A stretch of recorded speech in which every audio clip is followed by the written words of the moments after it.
Ótimo. Ok. Então, cumprimento novamente, não é, a todas e a todos os presentes. Nós estamos aqui começando a última sessão prevista, não é, no nosso programa de atividades, desse que é o quarto simpósio de Fenomenologia Husserliana. Tivemos a abertura do simpósio propriamente ontem, não é, com a fala do professor Saulos Geniussas, da Universidade Chinesa de Hong Kong, e seguimos agora pela manhã com a fala do Zixuan Liu, que é um pesquisador dos arquivos Russell, de Colônia. E seguimos agora para falas que vão ser as únicas de pesquisadores nacionais, né? Falas em português propriamente. Bem, só para que eu faça um comentário de apreciação geral sobre o sentido e propósito do evento novamente, não é? Por mais que a gente já tenha falado sobre isso em outras ocasiões, a gente tenta com esse simpósio de fenomenologia russeliana em específico, não é? Criar um espaço de debate sobre pesquisas que abordem especificamente Husserl, não é? Tanto no sentido mais histórico, talvez, não é? Ou então sistemático, não é? Teorético, e tanto com preocupações mais classicamente exegéticas, ou então preocupações mais autorais, não é? De fazer avançar a pesquisa fenomenológica em um outro tema, conforme o interesse, conforme a contribuição da pesquisadora ou do pesquisador que a gente tiver aqui com a gente, né? Hoje a gente vai ter as contribuições do professor Alan, né, da Universidade Federal do Piauí, que vai ser o primeiro a falar com a gente, da doutora Ana Luísa Colli, atualmente vinculada à FMG, certo? Isso, perfeitamente. E na sequência do professor Sacrini, não é? Sem dúvida alguma conhecido de muitos de vocês, que é um pesquisador de bastante vulto, né, bastante relevância da USP, professor também de lá. Então, eu quero já, sem mais delongas, começar fazendo a apresentação nessa ordem, e chamar aqui para falar com a gente o professor Alan, sobre o qual eu falo ainda algumas poucas palavras de apresentação propriamente, né? Então, só um pequeno instante. É, o professor Alan, ele é, como eu disse, adjunto, não é, da Universidade Federal do Piauí, e se doutorou em filosofia na Universidade Federal de Santa Catarina, não é, sendo um pesquisador do tema do idealismo em Husserl. O trabalho de doutoramento dele foi intitulado O Idealismo Transcendental como Fenomenologia em Husserl, não é? E ele obteve as outras titulações mais básicas, né, do percurso dele junto à UFSC, no caso do mestrado, e junto à Universidade Federal da Fronteira Sul, no caso da sua licenciatura, não é? Ambos em filosofia também. E entre as produções, propriamente, não é, da pesquisa do professor Alan, nós temos aqui contribuições para Extases, para Griot, não é? Como, por exemplo, os textos Neumann, Idealismo e Metafísica na Fenomenologia de Husserl, o objeto intencional enquanto tal, a expressão e aquilo que é expresso, e ainda ontologia e obra literária, a proposta realista de Ingarden a Husserl, e ainda um estudo sobre a noção de verdade na fenomenologia de Husserl, entre correspondência e coerência, né? E nós temos aqui com o professor Alan justamente uma fala intitulada O Idealismo Fenomenológico de Husserl, uma leitura a partir de ideias um. E eu passo para ele a fala. Muito obrigado pela presença e pela contribuição. Boa tarde, pessoal. Vocês me ouvem bem? Dá para ouvir bem aí, Flávio? Tranquilo? Tá bem. Eu não consegui localizar o meu fone auricular e esse aqui eu não sei como é que funciona o microfone dele, então, mas está tudo ok. Obrigado da apresentação. Flávio, queria agradecer em primeiro lugar, professor Flávio, professor Paulo, professor Rodrigo, pelo convite. Estou muito honrado e proporcional à minha honra só a responsabilidade. Então, espero poder contribuir de alguma forma. Já peço desculpa de antemão, assim, que eu estou com o horário um pouco corrido por conta de alguns outros compromissos com a universidade, então não poderei ficar para assistir todas as outras falas depois. Tá? Então, peço desculpa já de antemão pela indelicadeza de sair correndo. Eu vou Bom, eu preparei um texto aqui para apresentação, acho que eu não preciso ficar falando muito sobre o que ela vai versar, porque eu acho que o texto dá uma boa ideia da problemática e os caminhos que ela toma para tentar resolver. Eu vou. Você pode só liberar para eu compartilhar aí, por favor. Acho que o Paulo, né? Cuidando. Veja se você consegue compartilhar agora. Tá. Eu acho que agora vai dar. Deixa só eu. Tá aparecendo o texto aí para vocês? Beleza? Ok. Deixa eu só mover isso aqui para um lado aqui para não me atrapalhar. Beleza, então vamos lá. Idealismo fenomenológico de Russell, uma leitura a partir de ideias 1. Então, introdução. A orientação idealista da fenomenologia de Russell sempre foi um dos pontos mais controversos do seu pensamento. Desde suas primeiras insinuações, nos cursos de 1906, 1907, tal postura causou surpresa e mesmo repulsa aos discípulos. E a partir do primeiro livro de ideias, em que o idealismo transcendental fenomenológico ganhou contornos mais concretos, os intérpretes da obra husserliana ecoaram ainda mais o assombro inicial, propondo matizes variados para a sua compreensão. Em especial, chama a atenção a profusão de leituras propostas pelos scholars a partir da segunda metade do século XX. De modo geral, as interpretações podem ser alocadas sob dois grandes gêneros: as metafísicas, que veem no idealismo husserliano uma posição que priva o mundo do seu estatuto ontológico, que lhe pertenceria por direito, a fim de torná-lo tributário das operatividades constituintes da consciência, sob tons ora mais, ora menos fenomenalistas. E as deflacionárias, que advogam uma variante metafisicamente menos comprometida, de modo que essa resultaria em algum tipo de idealismo semântico epistemológico ou, no limite, uma espécie de análise de significados. Por conseguinte, leituras metafisicamente neutras, compatíveis, então, com diferentes teses metafísicas, por exemplo, com um realismo metafísico. Sem nos determos numa discussão pormenorizada dessas variantes, apenas gostaríamos de indicar, a título de objeção geral, a reprimenda endereçada por Russell às formas históricas, tanto do idealismo quanto do realismo filosóficos. Cito Russell, o pós-fácil as ideias. Como de costume,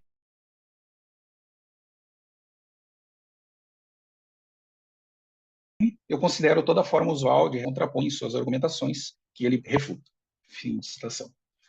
Ora, se tanto o realismo quanto o idealismo, segundo Russell, são contrassensos, seguem-se dificuldades para coadunar de modo satisfatório as interpretações indicadas com suas afirmações.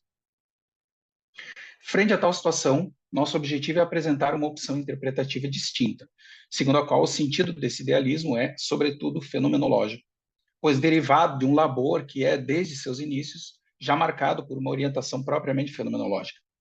Isso quer dizer que o idealismo transcendental da fenomenologia não seria um tipo de tese metafísica, mas tampouco redundaria em uma posição meramente epistemológica ou semântica.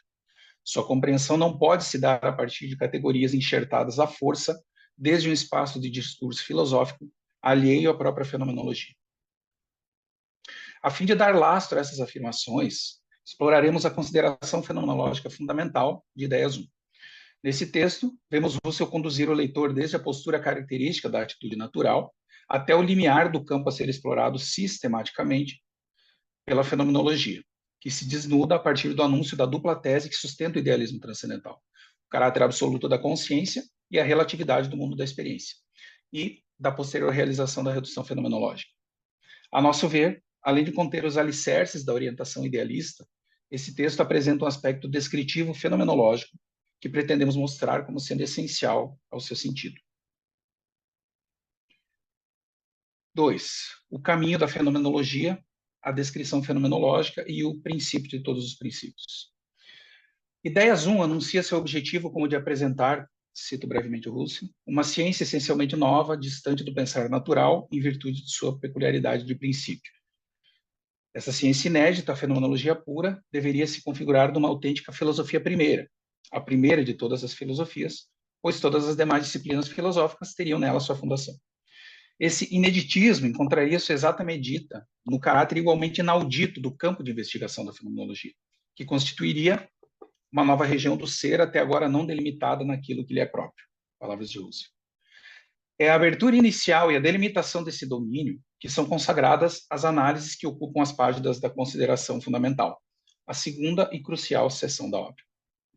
Iniciemos um pouco antes, investigando a exigência husserliana de que a fenomenologia se estabeleça a partir da mais completa ausência de pressupostos, demanda decorrente dos objetivos indicados, fundar as outras ciências e ser uma filosofia primeira, e abrir um campo novo de investigação.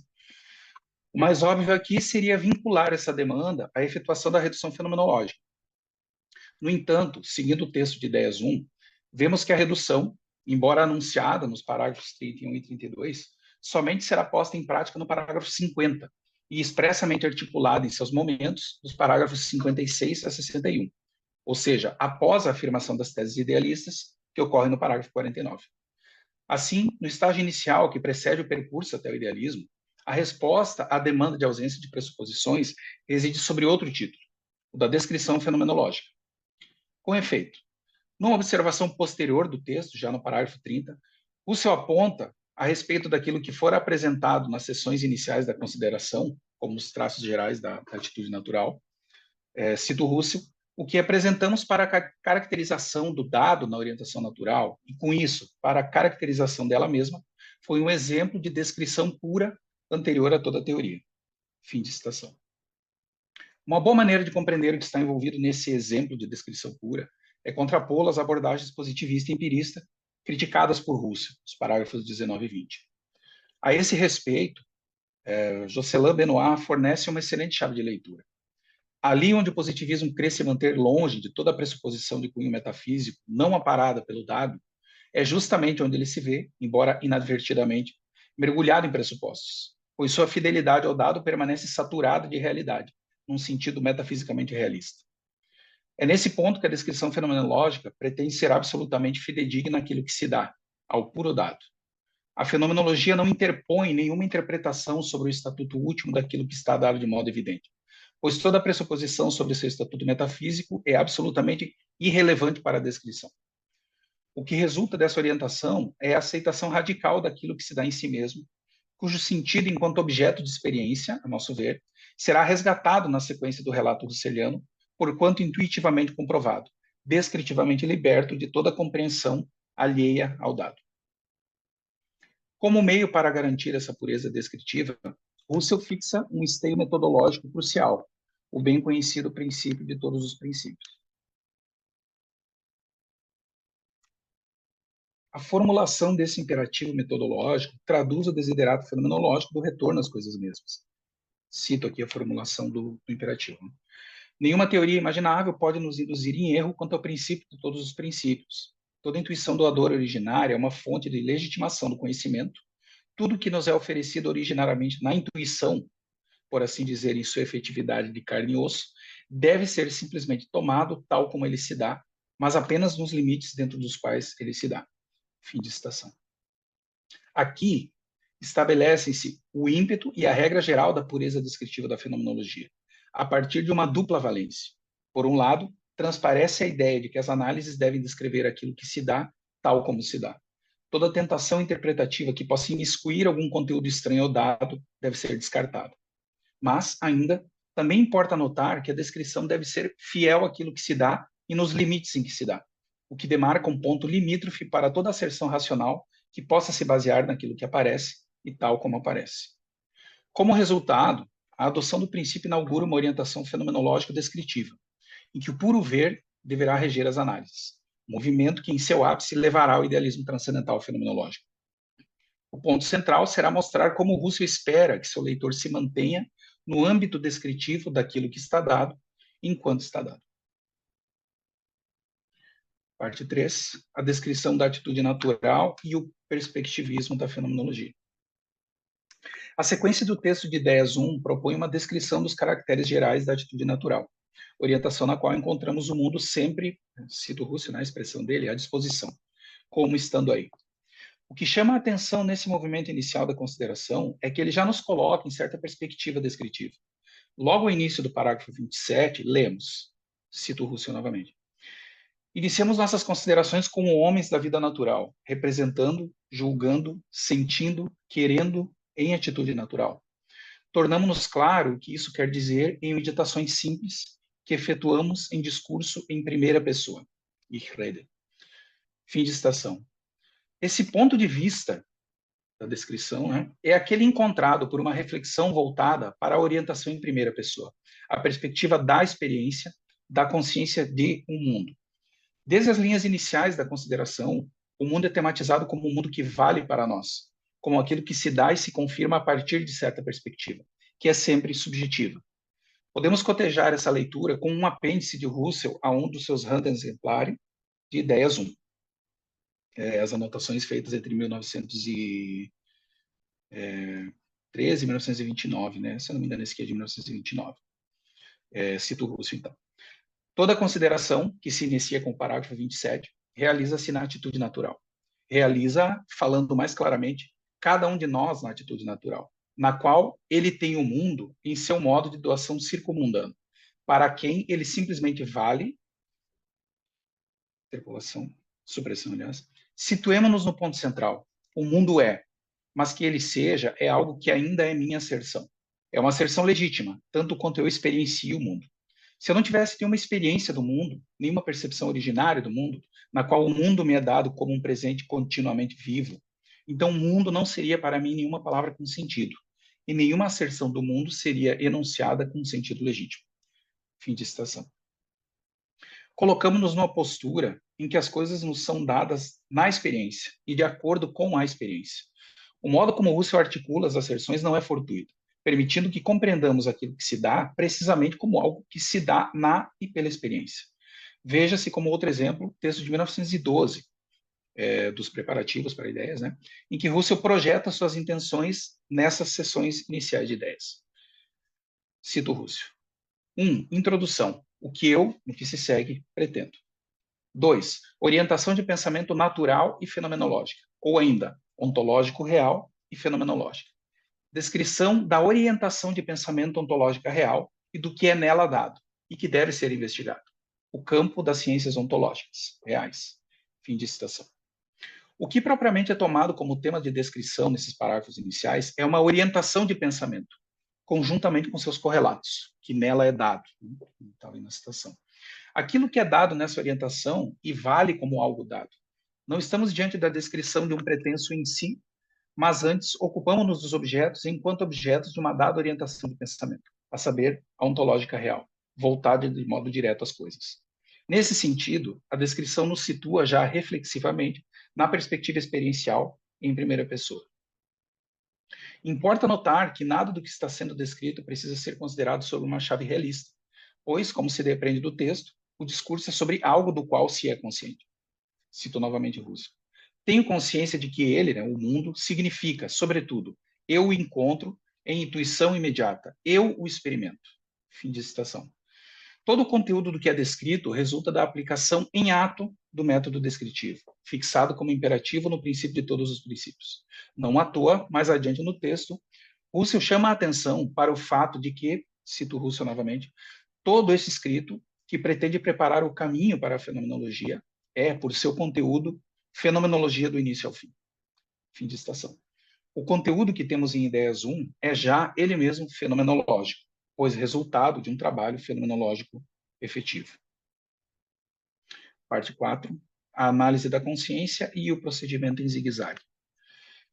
Após a fixação do ponto de vista descritivo, a sequência da consideração anuncia a possibilidade de princípio da epoquia fenomenológica, parágrafos 31 e 32. A partir do parágrafo 33, vemos as análises de Russell assumirem feições a um só tempo, prospectivas e retrospectivas. De um lado, antevendo o resultado do domínio que restará a partir da efetivação da redução fenomenológica, qual seja, da consciência pura, Russell propõe levar adiante uma série de descrições dos caracteres gerais da consciência enquanto consciência de, e isso de modo independente da realização da epoquia fenomenológica. De outro lado, as análises irradiam de modo retrospectivo, pois trata-se, a nosso ver, de explicitar traços fundamentais daquilo que já se fazia presente nas descrições iniciais. Pensemos, por exemplo, na descrição do mundo da experiência que está simplesmente aí, com seu caráter de horizonte do experienciado a cada vez, no parágrafo 27, a descrição. E, por outro lado, na análise agora expressamente voltada aos vividos de consciência e seus respectivos objetos, que explora o modo como todo vivido tem seu fundo de naturalidade, de potencialidade, no parágrafo 35.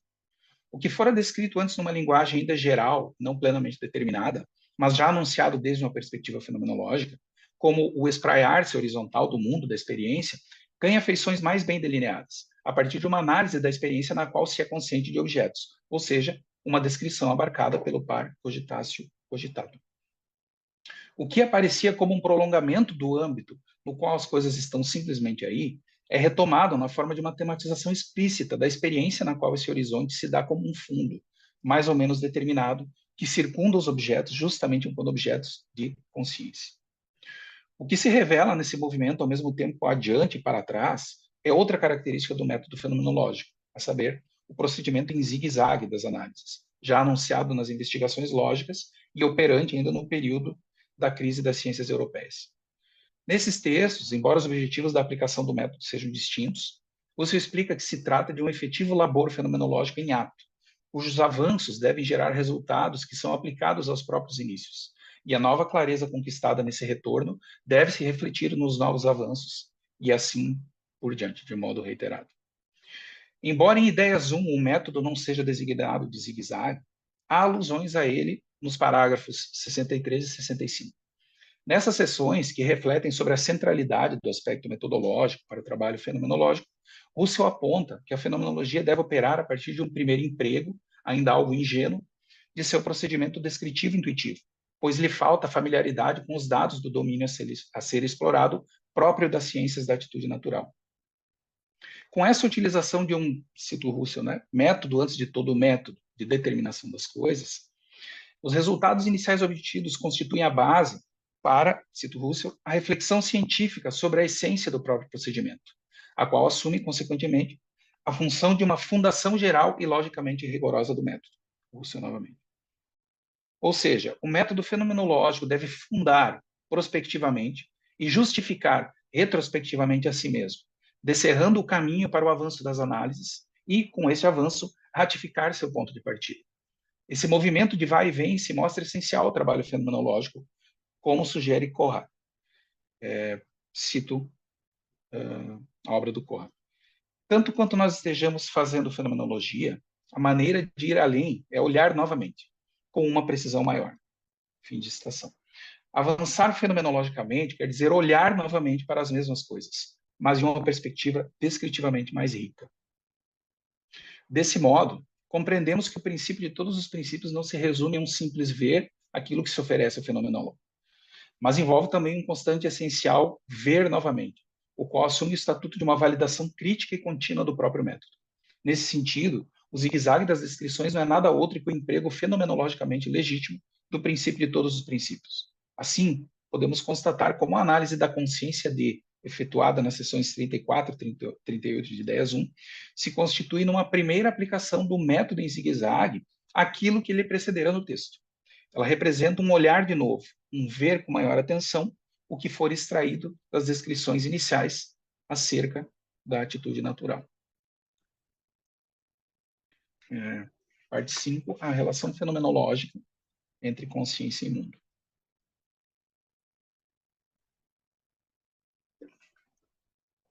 O próximo estágio da argumentação husserliana se estende pelos parágrafos 39 a 46 e pode ser compreendido em 3 movimentos sucessivos. A colocação da questão sobre o vínculo entre o fluxo dos vividos e a realidade, parágrafo 39. O recurso às experiências imanente e transcendente, parágrafos 40 e 43. E a declaração do caráter absoluto do dado na primeira e contingente do que é dado na última, parágrafos 44 e 46. Vejamos onde conseguimos localizar a estratégia propriamente fenomenológica em ação nessas discussões.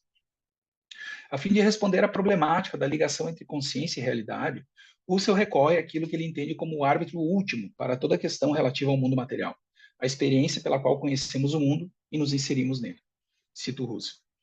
Para chegar à clareza sobre isso, investiguemos a fonte última de que se nutre a tese geral do mundo que estabelecemos na atitude natural, a qual possibilita que eu encontre, na forma de consciência, um mundo material existente diante de mim, que eu me atribua um corpo nesse mundo e que eu mesmo nele me insira, Essa fonte última é manifestamente a experiência sensível. Fim de citação. Os negritos meus, tá? Esse apelo à experiência sensível nada mais representa do que um recurso renovado ao princípio de todos os princípios, segundo a inflexão do movimento metodológico em zigue-zague, no qual se estabelece um padrão de racionalidade para todos os juízos que possam ser asseridos sobre o mundo. A injunção husserliana demanda que a descrição expresse aquilo que se dá nesse tipo de experiência, precisamente enquanto objeto de experiência.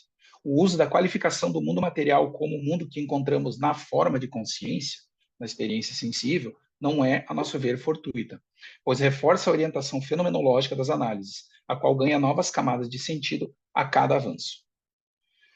Dedicando-se à análise do que se dá intuitivamente como objeto da percepção, Russell não tarda a extrair do caráter essencialmente perfilado da doação de um objeto no espaço, entre os parágrafos 41 e 42, de modo aparentemente precoce, uma conclusão a respeito do estatuto desse objeto que se dá nessa experiência. Cito Russell: a coisa no espaço nada mais é do que uma unidade intencional, a qual só pode ser dada, por princípio, como unidade de tais modos de aparecer. Fim de citação. Ora, Russell já estaria autorizado pelas análises conduzidas nesse exíguo espaço do texto a sustentar expressamente uma afirmação que nos coloca no limiar do idealismo. Com efeito, uma dificuldade que surge aqui é que aquilo que parecia uma análise eidética de duas esferas ontológicas distintas acaba por apontar para a iminente dependência de uma em relação à outra. A coisa não seria nada mais que o ponto de unidade de seus múltiplos perfis dados à consciência. Isso resultaria no que Jean-François Lavin chama criticamente, né, de uma redução ontológica, expressão que ele usa. Um truque de prestidigitação operado por Russell a fim de preparar o caminho para a assunção do idealismo transcendental. O núcleo da crítica de Lavin reside em ver, no trajeto desenvolvido nas sessões 41 e 42, uma mutação inexplicável de descrições que seriam, em princípio, ontológicas, em análises de cunho psicológico intencional, o que permitiria, então, tratar a coisa dada na percepção como a unidade intencional de um múltiplo de perfis constitutivos de aparições distintas. Com efeito, as indicações reiteradas de que as análises em questão desvelam necessidades de essência, portanto, derivadas de leis eidéticas, podem induzir que se entenda o que Russell está dizendo sobre um registro ontológico, no sentido das ontologias regionais. No entanto, gostaríamos de retomar o significado do retorno à fonte última de que se nutre a tese geral do mundo, palavras de Russell, tomada como pedra de toque das descrições que se seguem no texto. Como indicamos, trata-se de um esforço e aprofundamento da orientação fenomenológica das análises. Assim, as passagens em questão podem ser compreendidas de modo mais satisfatório como eidético-fenomenológicas, e não eidético-ontológicas. As análises não dizem respeito a objetos individuais enquanto instâncias em si de espécies e gêneros pertencentes às ontologias, mas a espécies de gêneros sobre os quais caem esses indivíduos enquanto objetos intencionais, como correlatos de consciência, o que envolve também uma análise dos vividos nos quais as objetividades concernidas aparecem. Isso transparece, por exemplo, logo na sequência do texto, quando Russell faz uma remissão às análises recém-empreendidas. Em geral, já pode-se ver que, de qualquer gênero que seja o ser transcendente, e aqui eu destaco, né, entendido como um ser para um eu, só pode entrar como dado de maneira análoga a uma coisa, portanto, somente mediante aparições. Fim de citação.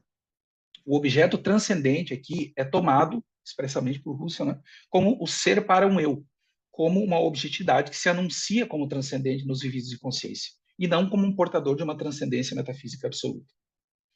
No entanto, é preciso notar que a aparente flutuação entre análises ontológicas e fenomenológicas não é fortuita, mas enraizada na natureza mesma da tarefa à mão para Russell, qual seja, a abertura do domínio fenomenológico. Isso é enfatizado no célebre artigo de 1933 de Eugen Fink, subscrito pelo próprio Russell. Segundo Fink, nessa altura do texto, nos encontramos, uso as palavras do Fink, né, no instável estágio de transição entre as atitudes natural e fenomenológica transcendental.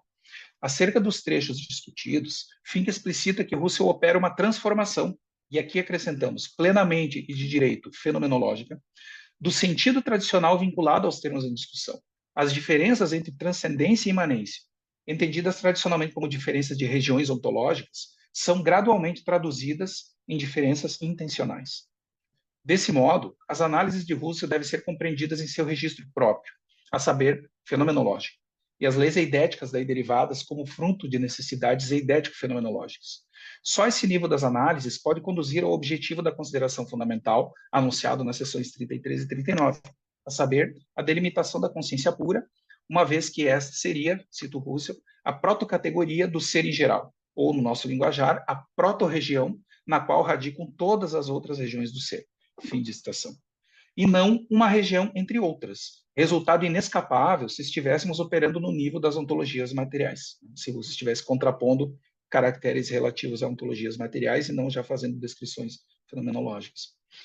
Assim, podemos compreender que não estamos diante de uma diminuição ontológica, né, as palavras do Lavin, né, uma diminuição ontológica do estatuto dos objetos descritos, como afirma Lavin, uma vez que, afinal, esses são tomados enquanto objetos de experiência. Passo à próxima subseção. A diferença fenomenológica fundamental entre consciência e realidade. A etapa seguinte desse trecho de ideias 1 é a discussão dos diferentes modos de doação da coisa real e do vivido de consciência, ou seja, entre as percepções transcendente e imanente. Essas diferenças mostram que, ao passo que aquela é marcada por sua contingência e relatividade, essa última ostenta um caráter absoluto. Paralelamente a essa dissimetria dos modos de doação, não tarda a surgir a conclusão mais aguda para o posterior estabelecimento das teses do idealismo transcendental, a saber, a diferença fundamental entre consciência e realidade. A doação por perfis da coisa do mundo só pode nos dar algo de relativo e contingente, enquanto a doação imediata do vivido à percepção imanente fornece um dado absoluto, cuja existência não pode ser posta em xeque. É com base nessas análises que o Russell pode, então, derivar o que se revelará um dos pontos capitais do idealismo transcendental. Cito Russell. Nisso se anuncia justamente a diferença de princípio dos modos de ser, a diferença mais cardinal que existe em geral, a de consciência e realidade. Fim de citação.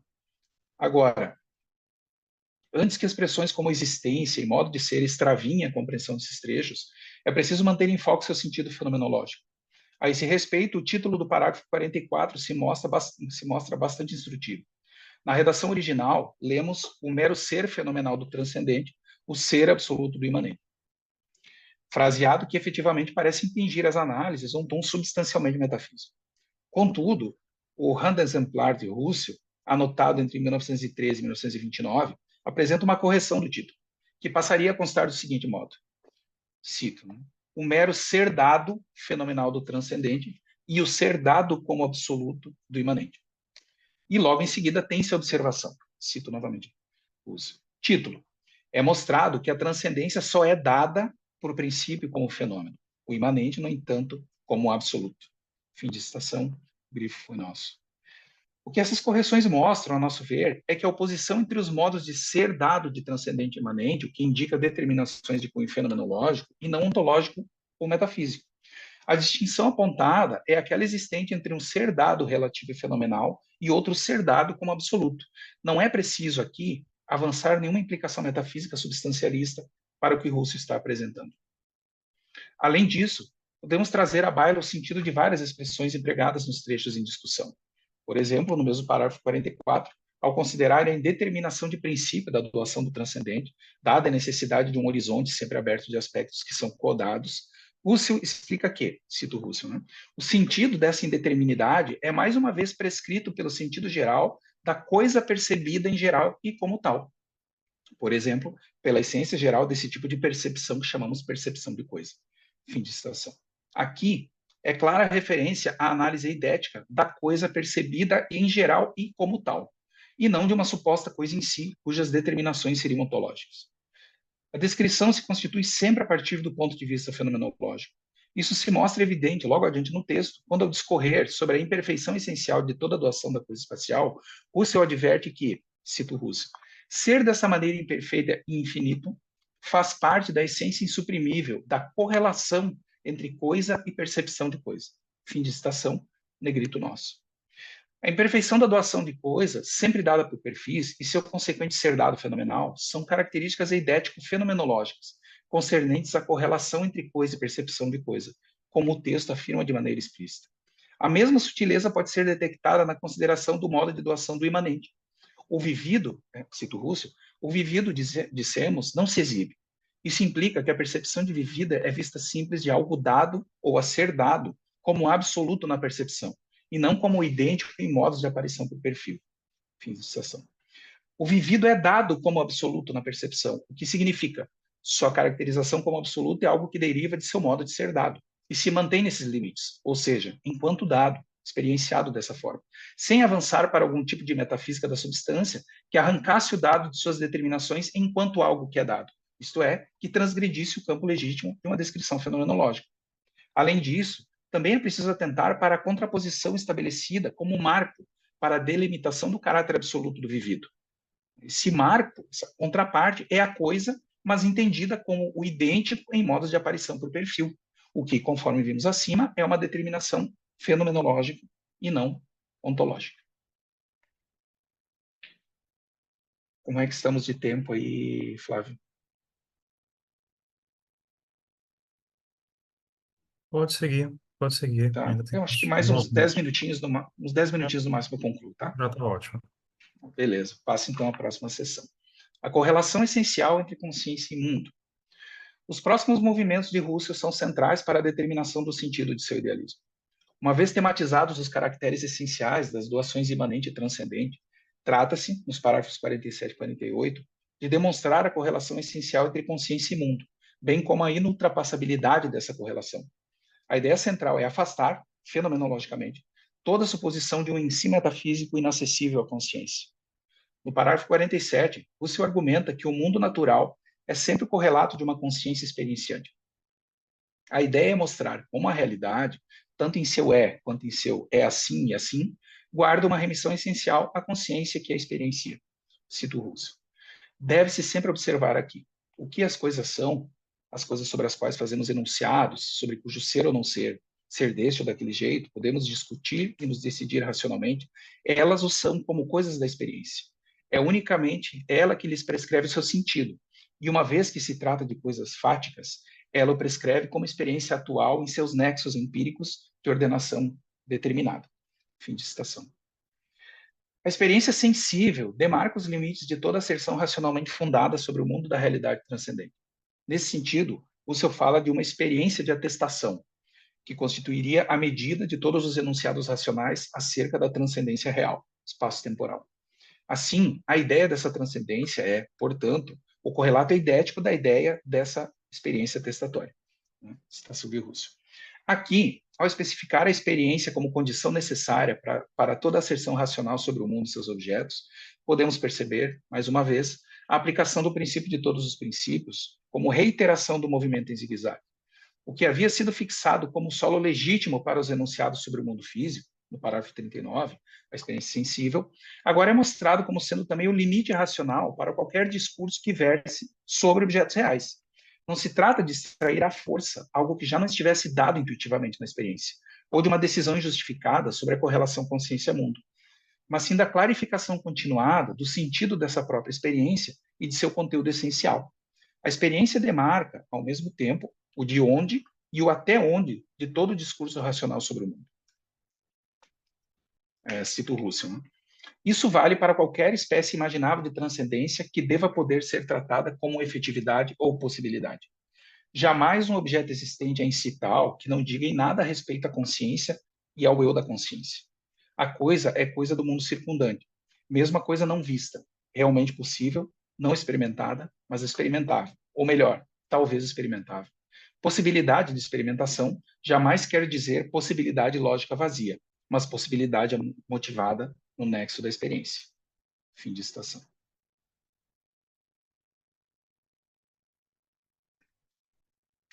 No estabelecimento da correlação consciência-mundo, importa ressaltar que o mundo e seus objetos não se encerram naquilo que está dado a cada momento. Trata-se antes da possibilidade de uma atestação racional do transcendente. Não somente uma possibilidade lógica vazia, expressão de Husserl, mas uma possibilidade real, vinculada por uma rede de motivações com o que se dá efetivamente na experiência. Com isso, resulta que o mundo do qual podemos falar de modo racionalmente motivado é o da experiência atual, e não um mundo fora de nosso mundo, expressão de Husserl, que configuraria meramente uma possibilidade lógica, enquanto realidade inacessível para o princípio a partir daquilo que se dá como efetividade, e a fortiori, como possibilidade real. Ao final das sessões 47 e 48, resulta a afirmação categórica da correlação inultrapassável entre o mundo fático da nossa experiência atual e a consciência que o experiencia, ou as consciências que o experienciam. É nesse ponto que gostaríamos de indicar o que consideramos primordial para uma compreensão fenomenológica do idealismo a ser anunciado logo em seguida no texto de ideias. Com efeito, nas sessões 47 e 48, temos o ponto máximo da orientação descritivista, pois é aqui que o Russell faz desaguar o que ele luta arduamente para tornar visível ao seu leitor.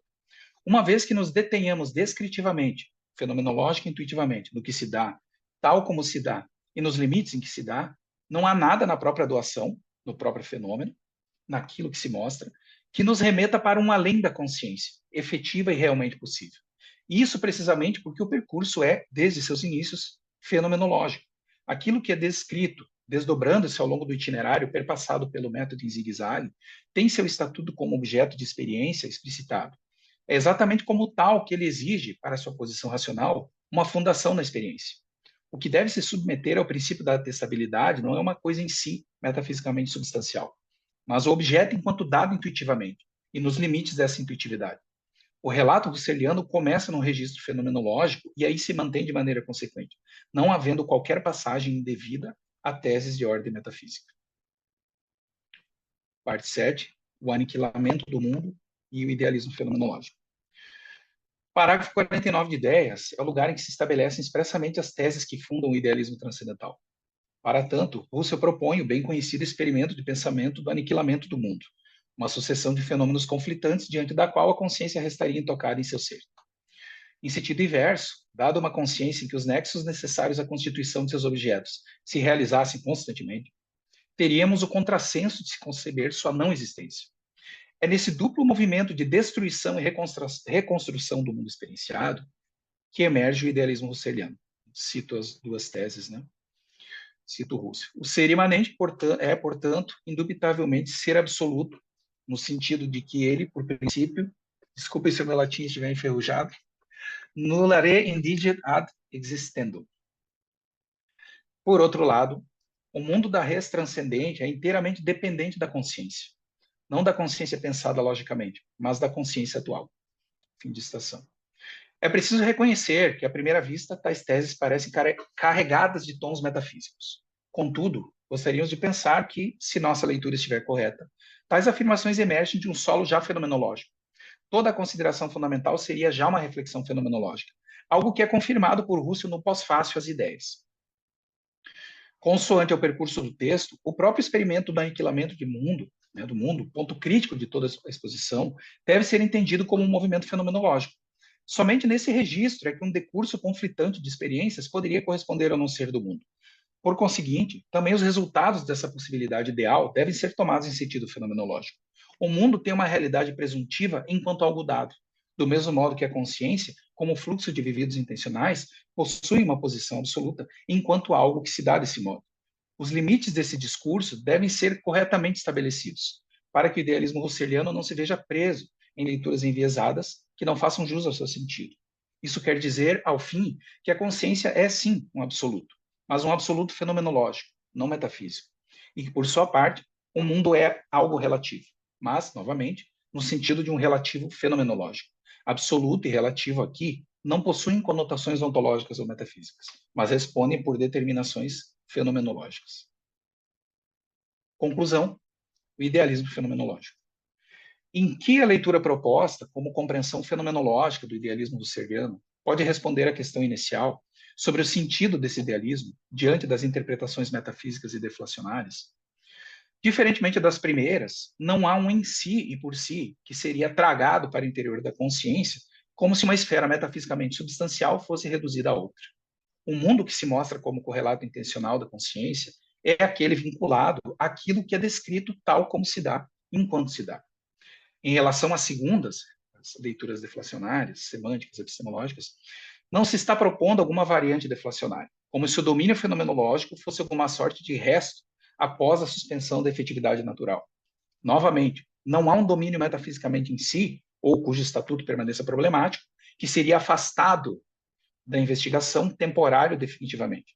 A tese de que o idealismo de Russell é eminentemente fenomenológico se distingue das interpretações indicadas porque essas são dependentes de certos esquemas conceituais que não fazem justiça ao que ele está propondo filosoficamente. as metafísicas da assunção de um em si transcendente, cujo estatuto metafísico seria solapado em favor de um ente, a consciência. As deflacionárias, da cisão, conceitualmente fundamental para sua inteligibilidade, entre as ordens do ser e do aparecer, em relação à qual a fenomenologia restaria alijada da investigação da primeira, do ser, para se concentrar na segunda, que restaria como seu domínio. Nada disso acontece no texto de 10.1. Não se aborda um em si do mundo para, em seguida, privá-lo de suas determinações metafísicas. E tampouco se isola o domínio da consciência de algo que sobra para além dela. Como Russell enfatiza, cito Russell, a exclusão de circuito tem ao mesmo tempo o caráter de uma mudança de valor dos sinais. E com esta, aquilo que teve seu valor invertido se insere de novo na esfera fenomenológica. Fim de citação. Ainda, importa compreender corretamente o vetor segundo o qual a argumentação de Russell progride. Não se trata de partir de certas determinações metafísicas assumidas de antemão, mesmo que não explicitamente, para então tomar uma das duas direções. Ou bem reduzir todo o em si a um para mim, ou para nós, manobra fenomenologicamente ilegítima e inadequada, ou bem renunciar a esse em si em favor daquilo que restaria de sua exclusão, seja num sentido metafísico, semântico ou epistemológico. A estratégia de Russell assegura outro ponto de partida e segue um caminho distinto. Uma vez instalado um início propriamente fenomenológico descritivo, mostra-se que a assunção de um em si, para além daquilo que se dá e cuja legitimidade se confirma experiencialmente, é uma hipóstase que não possui fundamento fenomenológico na experiência, alçada a juiz de tudo que possa ser asserido racionalmente. O argumento, portanto, é fenomenológico, desde seu começo até seu ponto mais agudo, ou seja, a afirmação das teses idealistas resultantes de um efetivo trabalho descritivo fenomenológico. Obrigado, pessoal. Obrigado pela audiência e paciência.